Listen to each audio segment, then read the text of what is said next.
Iran ने Israel पर अब तक के सबसे बड़े हमले की तैयारी कर ली है। 2 अक्टूबर यानी शनिवार को ईरान के सुप्रीम लीडर अयातुल्लाह खामेनेई ने इजराइल और उसके साथी अमेरिका दोनों देशों को ईरान के खिलाफ उनके हमलों के लिए करारा जवाब देने की बात दोहराई। खामेनेई ने आगे इस बात पर जोर दिया कि ये प्रतिक्रिया न केवल बदला लेने के बारे में है, बल्कि वैश्विक अहंकार का मुकाबला करने के लिए इस्लामी कानूनों, नैतिकता, धर्म और अंतर्राष्ट्रीय कानूनों के अनुरूप एक तार्किक कदम है। सोशल मीडिया साइट एक्स पर एक पोस्ट शेयर करते हुए खामेनेई ने लिखा, हम निश्चित रूप से ईरानी राष्ट्र को अहंकार के खिलाफ लड़ने के लिए तैयार करने के लिए हर संभव प्रयास करेंगे, चाहे वो सैन्य हथियार या राजनीतिक स्तर पर हो। हमारे अधिकारी पहले से इस पर काम कर रहे हैं। यूनाइटेड स्टेट्स ऑफ अमेरिका और ज़ायनी शासन को निश्चित रूप से ईरान और रेजिस्टेंस फ्रंट के खिलाफ जो कर रहे हैं उसके लिए करारी प्रतिक्रिया मिलेगी। शनिवार को खामेनेई के ट्विटर अकाउंट से लगातार कई ट्वीट किए गए। एक ट्वीट में खामेनेई ने अमेरिका को दोषी बताते हुए लिखा, लेबनान और गाजा में क्या हो रहा है? एक साल में 50,000 शहीद, ज्यादातर महिलाएं और बच्चे। क्या ये छोटी बात है? अमेरिकी मानवाधिकारों का दावा करके इन अपराधों का समर्थन करते हैं, वो भी उनमें योगदान करते हैं। हथियार अमेरिकी है, योजना अमेरिकी है। एक दूसरे पोस्ट में खामेनेई ने लिखा, जो लोग मानवाधिकारों का दावा करते हैं वो सैयद हसन नसरल्लाह, हनिये, सुलेमानी और बाकी महान शहीदों जैसे लोगों को आतंकवादी कहते हैं, जबकि वो खुद आतंकवादी और आपराधिक गिरोह बनाते हैं।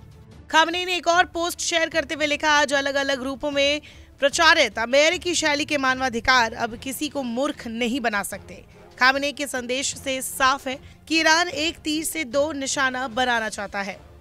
कई रिपोर्ट्स हैं कि ईरान अमेरिकी राष्ट्रपति चुनाव के पहले या बाद में एक बड़ा काउंटर अटैक कर सकता है। खतरे को समझते हुए अमेरिका ने इजराइल में एडिशनल मिलिट्री एसेट्स तैनात कर दिया है, जिसमें मिसाइल डिफेंस डिस्ट्रॉयर्स और long range B-52 bomber aircraft मौजूद है।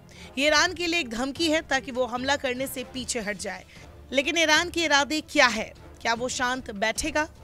ईरान से अमेरिका को इसीलिए भी परेशानी है क्योंकि वो ज्यादातर खतरनाक मिसाइल्स और हथियार खुद बनाता है। ईरान ने इजराइल पर जो हालिया हमले किए उसमें जानकारी के मुताबिक शहाब 3 मिसाइल का इस्तेमाल किया गया, जो 800 से 1000 किलोमीटर रेंज वाले घातक रॉकेट्स है। ईरान ने पिछले कुछ सालों में मिसाइलों की एक रेंज डेवलप की है, जो मुख्य रूप से शॉर्ट रेंज, मीडियम रेंज और कुछ लॉन्ग रेंज की क्षमताओं वाली है। इन मिसाइल्स की बात करें तो इसमें सबसे पहले हैं कम दूरी के बैलिस्टिक मिसाइलें। फतेह 110 लगभग 200 से 300 किलोमीटर की रेंज वाली कम दूरी की बैलिस्टिक मिसाइलों का एक परिवार, जो अपनी सटीकता और क्विक लॉन्च के लिए जाना जाता है। ज़ुल्फ़ाकार लगभग 700 किलोमीटर की रेंज वाली एक एडवांस शॉर्ट रेंज दूरी की मिसाइल, जिसे सटीक हमलों के लिए डिजाइन किया गया है।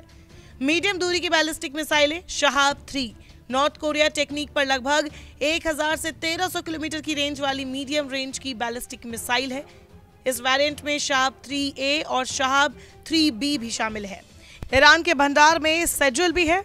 ये एक 2 स्टेज वाली मिसाइल है जो सॉलिड फ्यूल का इस्तेमाल करती है। इसकी मारक क्षमता लगभग 2000 किलोमीटर है।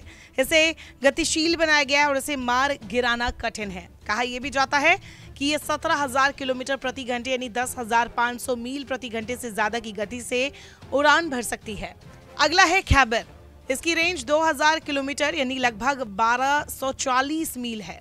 हाज कासिम मिसाइल, इसकी रेंज 1400 किलोमीटर यानी करीब 870 मील है। लंबी दूरी की बैलिस्टिक मिसाइलों की बात करें तो इसमें है खुर्रमशहर। ये 2000 किलोमीटर की कथित रेंज वाली एक मिसाइल है जो इसमें बड़ी पेलोड क्षमता है।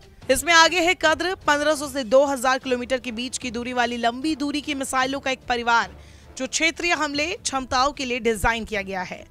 क्रूज मिसाइलों की बात करें तो इसमें नस्त्र आता है। लगभग 100 से 300 किलोमीटर की रेंज वाली कम दूरी की एंटी शिप क्रूज मिसाइल है। सॉमर रूसी KH-55 पर आधारित 2500 किलोमीटर के बीच अनुमानित सीमा वाली एक भूमि हमला क्रूज मिसाइल है। अब बात करें एंटी शिप मिसाइल की तो गदर लगभग 200 किलोमीटर की रेंज वाली एक जहाज रोधी मिसाइल है। जस्क नौसैनिक आक्रमण क्षमताओं के लिए एक और हालिया डेवलपमेंट है। ईरान के पास हजारों बैलिस्टिक और क्रूज मिसाइलों के साथ ही कई तरह के मिसाइलों का भंडार है। इन मिसाइलों की रेंज अलग अलग है। अमेरिकी एयरफोर्स के पूर्व जनरल केनेथी मैकेंजी ने 2023 में देश की संसद को बताया था कि ईरान के पास 3000 से ज्यादा बैलिस्टिक मिसाइलें हैं। ये जानकारी इस साल ईरान वॉच वेबसाइट पर Wisconsin project on nuclear arms control की रिपोर्ट में दी गई थी। बैलिस्टिक मिसाइलों के अलावा अब ईरान के जखीरे में हाइपरसोनिक मिसाइलें भी हैं। ईरानी मीडिया इरना के मुताबिक तेहरान ने जून 2023 में अपना पहला हाइपरसोनिक बैलिस्टिक मिसाइल फतह 1 तैयार कर लिया था, जिसका मतलब है कि ये आवाज की गति से 5 गुना तेज यानी लगभग 3800 मील प्रति घंटा यानी 6100 किलोमीटर प्रति घंटा की रफ्तार से अपने टारगेट की तरफ जाता है। दिलचस्प बात यह है कि मिसाइल एयर डिफेंस सिस्टम को भी चकमा देने की ताकत रखता है। इसी तरह से hypersonic glide vehicle HGV warhead से लैस फतह 2 जो मिसाइल की स्पीड को आवाज की गति 5 से 2 पर मैनुअर और ग्लाइड करने की ताकत देता है। फतह 2 की रेंज 1500 किलोमीटर है, जो फतह 1 से थोड़ी ही अधिक है। ऐसे में साफ है, ईरान अगर इजराइल पर अपनी पूरी क्षमता से हमला करता है तो ये युद्ध किसी भी पल विनाशकारी बन सकता है, न सिर्फ मिडिल ईस्ट बल्कि अमेरिका और पूरी दुनिया के लिए। नमस्कार, मैं हूं मानक गुप्ता। अगर आपको हमारा ये वीडियो पसंद आया हो तो इसे लाइक और शेयर जरूर करें, और हाँ, हमें सब्सक्राइब और फॉलो करना ना भूलें ताकि आप देश और दुनिया की कोई खबर मिस ना करें। तो जुड़े रहिए हमारे साथ और देखते रहिए न्यूज़ 24।